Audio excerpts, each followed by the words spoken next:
A esta hora nos encontramos con Luis Carlos Reyes, exministro de Comercio y exdirector de la DIAN. Doctor Luis Carlos, bienvenido a quienique.com. Le quería dar la bienvenida y tengo varios temas para conversar con usted en la tarde de hoy. Bueno, muchas gracias, un gusto estar con ustedes. Bueno, empecemos, doctor Luis Carlos, por la decisión que anunció el presidente Gustavo Petro y el Ministerio de Comercio, quien publicó un borrador de decreto que establece nuevos lineamientos sobre la prohibición de exportar carbón colombiano a Israel. ¿Usted cómo ve esta decisión y cuáles cree que pueden ser las repercusiones para el país? ¿Es favorable para Colombia dejar de exportar carbón a Israel? Bueno, a ver, creo que el decreto que se está sacando ahora es un poco muestra de que el afán no queda sino el cansancio. En su momento nosotros teníamos listo para el presidente un decreto que lograba lo que hoy se está buscando con muchísimo menos riesgo jurídico para las personas involucradas en la firma de este decreto, porque lo que hace este decreto es que incluso frena la ejecución de contratos ya firmados de exportación de carbón hacia Israel, contratos que probablemente no se habrían firmado si se hubiera adoptado la medida que en su momento yo le recomendé al presidente. Pero bueno, dejando eso de lado, esta es una medida que creo que no tiene gran efecto sobre la industria del carbón en Colombia, ya que esto es una mercancía, un commodity que tiene un mercado muy amplio en todo el mundo y por eso pues tiene un valor, digamos, importante en términos de la postura de Colombia frente al genocidio que está ocurriendo en Gaza. Es exactamente lo que se buscó hacer en el decreto del 14 de agosto del año pasado y ahora se refuerzan esas medidas. Creo que para la posición internacional de Colombia frente a este genocidio que cada vez más países están reconociendo es algo pues que nos enmarca en medidas que están empezando a tomar otros países y que además es lo moralmente correcto. Es decir, que no tiene ningún tipo de consecuencias económicas o de relaciones para el país. Bueno, obviamente esto sí se puede pone de manifiesto más la gran tensión que existe en este momento entre Colombia e Israel, pero esa tensión existe por unas razones que son justas, que son la verdad estar del lado correcto de la historia, y frente a otros países creo que cada vez tiene menos consecuencias negativas y más consecuencias positivas, ya que con el transcurso de los meses esta espantosa situación en Gaza ya ha llevado a otros países a darse cuenta de que en este momento lo correcto es condenar en los términos más fuertes posibles lo que está ocurriendo en Gaza, lo que está haciendo el gobierno de Benjamín Netanyahu y el Estado de Israel frente a la población palestina, que de nuevo es un genocidio.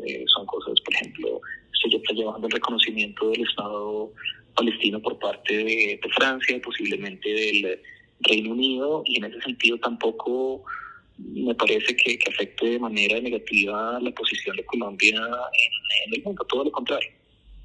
Perfecto. Justamente el presidente Petro aseguró que cuando usted fue ministro de Comercio lo traicionó con el decreto que prohibía en su momento la exportación de carbón a Israel. Incluso lo señaló a usted de ser cómplice de genocidio en Gaza por haber permitido que algunas empresas continuaran exportando carbón a ese país.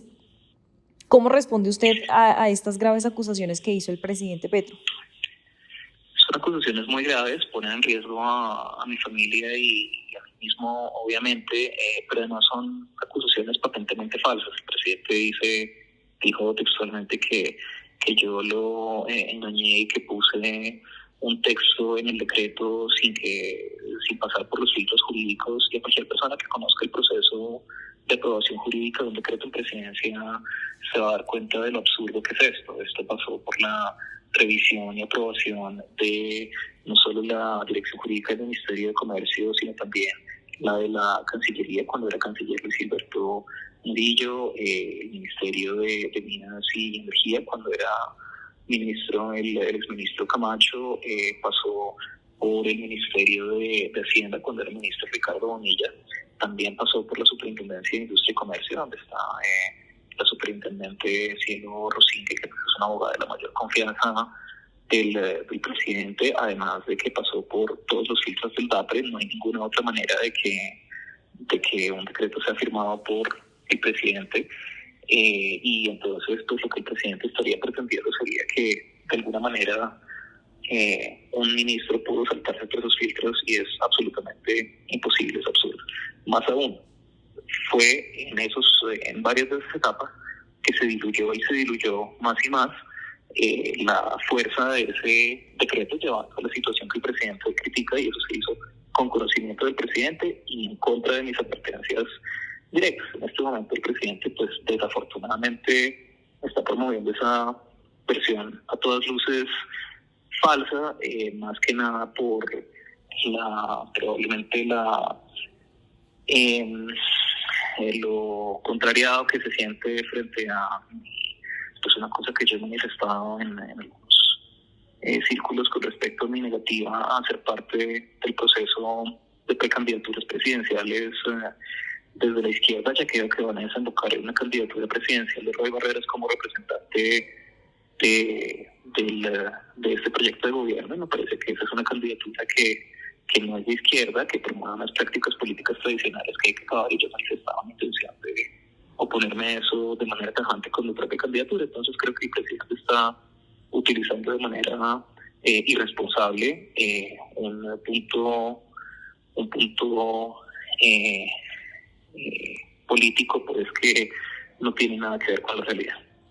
Cambiándole un poco de tema, pero sin irme muy lejos, recordemos que su salida estuvo marcada por denuncias públicas y enfrentamientos con figuras cercanas al presidente. ¿Cómo podría usted describir en este momento su relación justamente con el presidente Petro? Pues el presidente me está acusando falsamente de complicidad con el genocidio en Gaza. No es una relación buena. ¿Y desde cuándo o en qué momento se rompió esa relación? ¿Fue antes de usted salir del ministerio o fue después, o cómo se dio ese desenlace? Mire, pues la verdad, el presidente no es una persona de relaciones muy cercanas con nadie, incluyendo sus propios ministros, así que ha sido una relación bastante profesional hasta ahora, hasta estos pronunciamientos recientes del presidente. Perfecto. Ahorita también mencionaba usted a Armando Benedetti y a Roy Barreras. ¿Qué piensa usted de estas dos personas, de estos dos personajes tan importantes que sin duda han tenido un papel importante dentro del gobierno? ¿Qué piensa de ellos dos? Me parece que ellos representan una manera tradicional de hacer política, de hacer una política que está mandada a recoger, que se basa en el clientelismo y en la laxitud con cosas como el desvío de recursos públicos, por el cual estamos viendo que pronto serán imputados varios exministros de este gobierno. Y me parecen pues personas que no son afines al proyecto político por el que votaron los 11 millones de personas que votaron por Gustavo Petro en 2022. Me parece que son son unos muy malos representantes de esta visión de país, y me parece muy preocupante que sean los que se están erigiendo pues en supuestos continuadores de esta visión, de este proyecto, de esta lucha social que tanto trabajo les ha costado a personas que verdaderamente tienen convicciones de construir un país orientado hacia el cumplimiento de los derechos de los colombianos y orientado hacia una política transparente y de juego limpio. Si usted pudiera en este momento hacer un análisis de la gestión del gobierno del presidente Gustavo Petro, ¿qué podría decir? Me parece que el gobierno empezó con mucha esperanza y con la intención de reflejar esos anhelos de cambio de las personas que votaron por el gobierno. Me parece que el presidente para eso buscó de pronto usar a esas personas, a esos personajes del estilo Roy Barreras, Armando Benedetti, Laura Sarabia, buscó utilizarlos en pro de ese proyecto, pero me parece que le salió el tiro por la culata. Resultó él siendo utilizado por ellos y en este momento lo que necesita el proyecto de cambio, de transformación, que trasciende incluso a los líderes de ese proyecto, es desmarcarse completamente de estos representantes de la política tradicional. Bueno, le cambio un poco de tema porque se ha dicho que usted estaría explorando una candidatura presidencial para 2026 bajo la coalición Unitarios. ¿Qué tan cierto es esto y si se daría de pronto una posible candidatura de su parte? Sí, en efecto, las conversaciones con Unitarios han existido y ha sido precisamente en el marco de esas conversaciones que yo he sentado un punto firme en el cual me parece que el proceso de Unitarios, al igual que el proceso del pacto histórico, no puede terminar desembocando en un supuesto frente amplio que esté orientado a que Roy Barreras sea el candidato sucesor de este gobierno, y han sido precisamente estos desacuerdos que han llegado a oídos del presidente Petro y que me parece lo han llevado a tomar esta postura, digamos, difamatoria en mi contra, porque creo que hay un temor a que los que no nos alineemos con el proyecto de poner a Roy Barreras en la presidencia dividamos la izquierda, y sin embargo me parece que no se puede permitir que este sea, o este tipo de política sea la continuadora de este proyecto de cambio. En ese orden de ideas, ¿cuándo se oficializaría su candidatura? En este momento estamos ultimando detalles, porque pues no pierdo la esperanza de encontrar un acuerdo, pero pues obviamente el tiempo tendría que estar cerca. Perfecto. Exministro, también quisiera preguntarle sobre el discurso que dio recientemente la vicepresidenta Francia Márquez desde Cali, quien dio frases muy contundentes y duras contra el gobierno Petro. Ella incluso dijo que, y digo textualmente, se nos quiere en la foto, pero no en la toma de decisiones. Usted también se pronunció al respecto. ¿Qué opina sobre esa relación entre la vicepresidenta o el papel que tiene la vicepresidenta en el gobierno actual? Mire, pues a mí me consta la actitud displicente con la cual fue tratada la vicepresidenta por parte incluso de otros ministros. No me cabe duda de que en efecto esos problemas de racismo y machismo estructurales que hay en nuestra sociedad se confabularon para dificultar la tarea que ella tenía que llevar a cabo, y pese a ello, siempre en las conversaciones internas del gobierno, mi impresión de la vicepresidenta fue que en ella uno siempre podía encontrar una vocería muy determinada de esas personas históricamente excluidas de la institucionalidad colombiana, y lo hizo siempre con mucha convicción y pues de una manera ejemplar que para mí inspira todo el respeto del mundo. Perfecto, déjeme hacerle una última pregunta, porque usted esta mañana en su cuenta de Twitter hablaba sobre los sapos que no se deberían tragar en la política colombiana. ¿Cuáles cree usted que son esos sapos?